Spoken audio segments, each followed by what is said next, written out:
Hi, today is September 10th, 2025, and here are my poems for the day. The first one is poem number 1405 for the year, 3 Stars. I saw 3 stars, which is 3 stars more than I usually see when I look up. And I checked 5 minutes later, and they were still there, so they weren't airplanes. I suppose one or more of them could have been human-made satellites, but I don't think so. My father would have known which stars they were or how to look it up, but I didn't and I don't know how to look it up, so I just looked up and saw 3 stars. Poem number 1406, The Thursday People. The Thursday people would start to get really excited by about 7 in the evening on Wednesdays. Some of them would go to sleep early so they could get up early and experience as much Thursday as possible. Other Thursday people were far too excited and would stay up late so they could ring in Thursday like it was the new year, which every now and then it was. The Thursday people would take 2 or 3 hour lunch breaks and do Thursday karaoke and dance the Thursday dances and really whoop it up, except for the more reserved Thursday people who would spend much of the day rereading Chesterton's The Man Who Was Thursday and wistfully wishing that they could experience the bliss of being both a person and a day of the week, as long as that day of the week was Thursday, of course. Poem number 1407, Cliffhanger.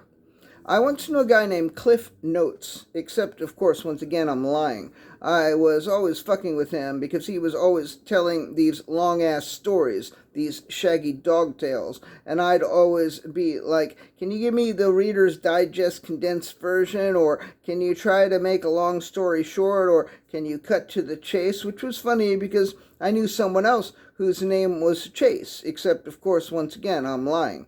Cliff told me this story one time, and just as he was about to tell me the exciting conclusion, he just upped and walked away, left me hanging. Cliff sure showed me that day, and he never spoke to me again. Poem number 1408, Hanging Chad. Another guy I used to know and whose existence you'd be well within your rights to question was Chad. After that whole Bush v. Gore thing, we used to call him Hanging Chad, and we'd say things like, hang in there, Chad, or how's it hanging, Chad, and so on, and etc.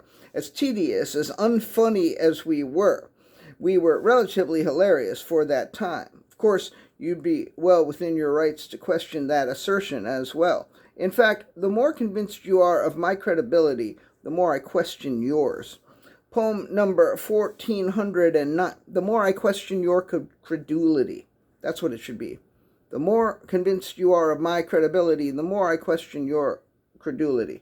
Okay. Poem number 1409, last poem of the day, Wolf.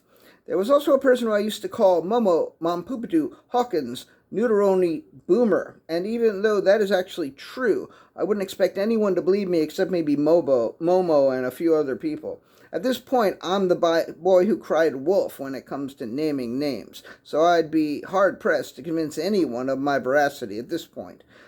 But if I can come up with some concrete evidence, concrete? If I could come up with some concrete evidence, some hard, tangible proof of Momo Mampoopatu Hawkins Noodleroni Boomer, you'll be the first to know. All right, that's it. Thank you. I appreciate you.